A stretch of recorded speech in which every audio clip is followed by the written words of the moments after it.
Welcome back to Streamline Entertainment. It is Marvin speaking. I hope that everyone is having a good day. We're going to look into something that I've not discussed for a while, and this Jay Slater case. Is this a PSYOP? And we're going to listen to Top Level. Do go and subscribe to them, a brilliant channel who followed the Jay Slater case for a long time. But another thing that I wanted to discuss was a NDA non-disclosure agreement, and I'm just wondering whether Debbie signed one of them, maybe Chris Tenerife, Luggy, and a few other people, and this is one of the reasons why they're not discussing the case. I'm not too sure about, to be honest, Luggy and Chris Tenerife signing one, because it said by a few sleuths that they could be out in Tenerife making a documentary or being part of a documentary, which is fair enough, and we can't really judge that until it actually comes out, and to see what truth is in it and what we can actually pick out which we don't agree with, and everyone's entitled to that opinion. So we're going to go, what is a NDA? Let me just get that up for you. So it is a disclosure form not to talk in the context of a high profile case, refers to a non-disclosure agreement, NDA, or a similar legal document that restricts individuals from discussing specific information related to the case. This form is used to maintain confidentiality and protect sensitive details that could potentially harm the legal proceedings or parties involved. Here is a more detailed explanation on disclosure. An NDA is a legal binding contract where parties agree not to disclose certain information to third parties. In a high-profile purpose, in a high-profile case, NDAs are often used to prevent the leakage of confidential information such as settlement details, witness testimonies, or evidence that can influence the outcome of the case. The scope of an NDA can be broad or narrow depending on the specific requirements of the case. It may cover all information related to the case or specific aspects. Basically, you can go on Google and look at the full meaning of this, but that's the gist of it, people.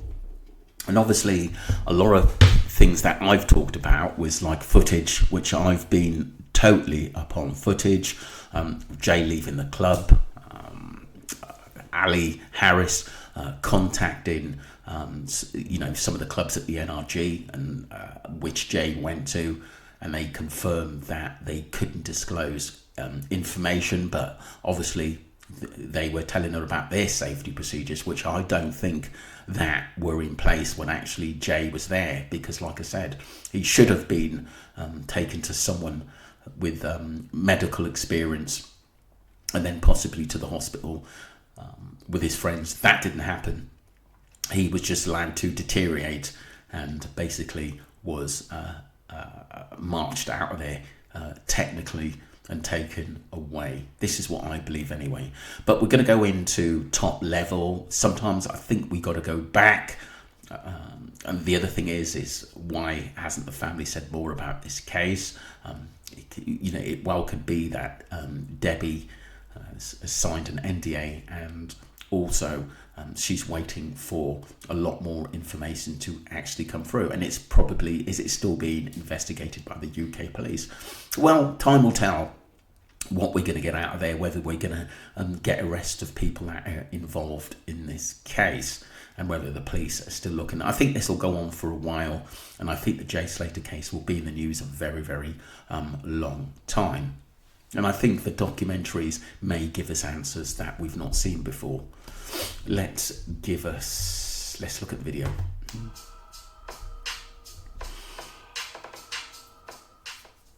Is it possible that the Jay Slater case is some sort of PSYOP?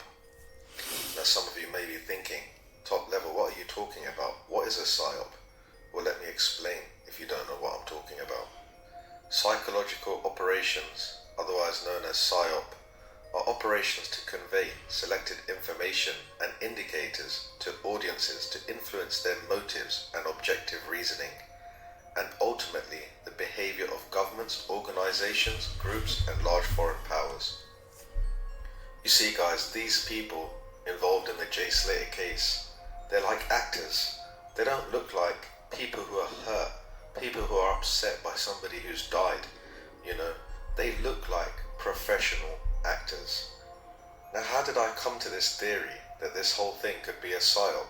Well, apart from the fact that the people involved all seem like actors, none of them seem to be able to get their story straight. Everyone seems to contradict each other. And the media don't seem interested at all, even though there's so many suspicious circumstances. Now, Debbie, Jay Slater's mother, was clearly worried that a third party was involved. She talked about how her son could have been kidnapped. Slater's mum now believes her son might have been kidnapped as the search for the missing Brit in Tenerife enters its 4th day. She mentioned receiving a message when she landed in Tenerife, and she also talked about how somebody with a northern accent called her and said that she should kiss goodbye to her son because Jay owes them a lot of money. Debbie told yesterday how she'd received a sickening message after touching down in Tenerife on Tuesday from someone telling her to kiss goodbye to your son. That was very, very bizarre. Very, very early on in the case, it was said that she just landed and received this message. And obviously a lot of sleuths have talked about it as well. I do think that was legit. And like I said, I don't think it was anyone playing a prank on her. I do think that at that point someone had Jay, or whether he was alive or not, I think he was actually taken and in the wrong hands at that time. She told ITN yesterday, "I got a Snapchat about 10 minutes after I got off the plane saying kiss goodbye to your boy. We're never going to see him again. He owes me a lot of money." And she knows that Jay went back. And I've always said this was about rugs and money, and basically Jay being used as, to funnel money through his bank account as well as the people. I think Lucy was a supervisor, and I think they were working for a higher organisation. And I do think that Jay was actually brought in. It was said that he owed a debt through something that one of his friends had done or taken, which was Brandon.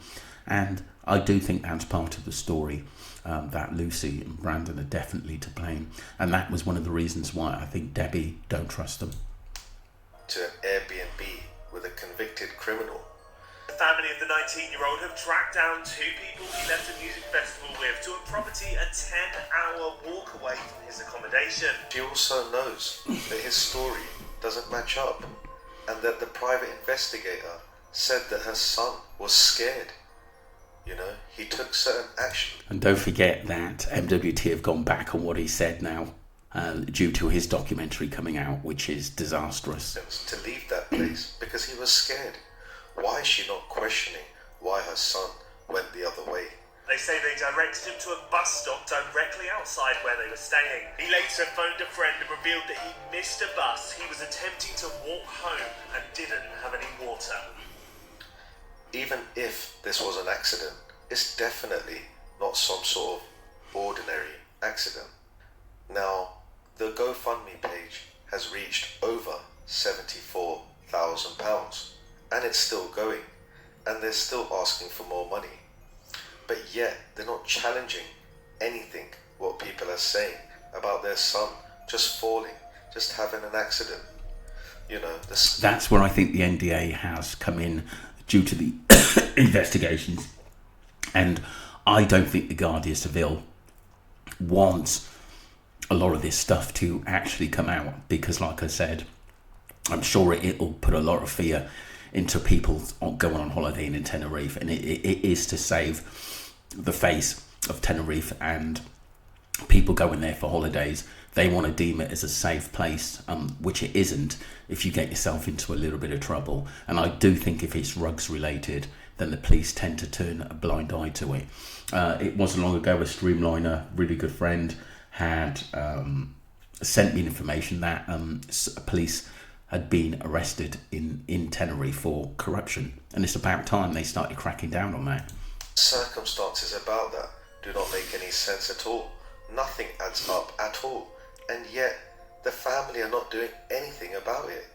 Now surely, if that was your family member, you'd want to find the truth. You'd fight for. Of course you would. I would never give up, to be honest with you, if it was a family member of mine. Never give up in a million years, let alone what trouble it might bring. At least you get the truth. The truth.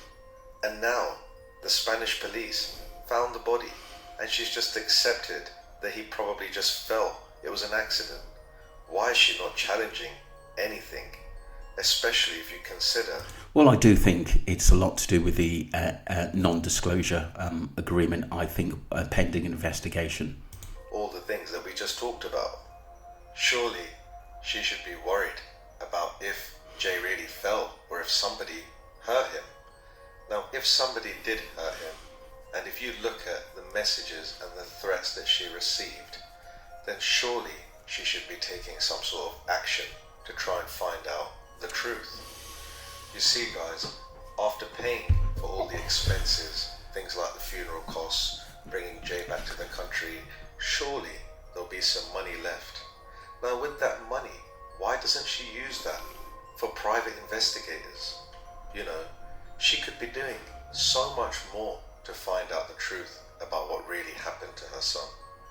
Not just her, but the dad as well. Why is he not doing anything? Why is he not challenging anything?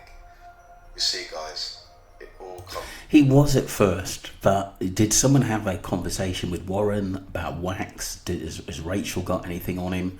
Because that was kind of odd that, you know, technically he stopped talking to sleuths that he was talking to about the case and was telling them to keep going. Is it because, obviously, of, you know, he's been advised because of the NDA to keep quiet because there's further investigations going on? We hope that eventually there will be arrests. That's what we hope, and the British, you know, the UK police are still looking into this. Comes down to the same thing. Is this whole thing some sort of psychological experiment? Is it a psyop? And were these people paid to act this all out? And is Jay really dead, or is he alive somewhere? Interesting, great video by Top Level. I thought he was absolutely brilliant on this case. The other thing was media blackouts. We've had other sleuths talking about that. I will do another video on that, which is quite bizarre. But like I said, there are psychological things in this case which keeps us gripped and trying to understand what happened to Jay Slater. I think it was a true event.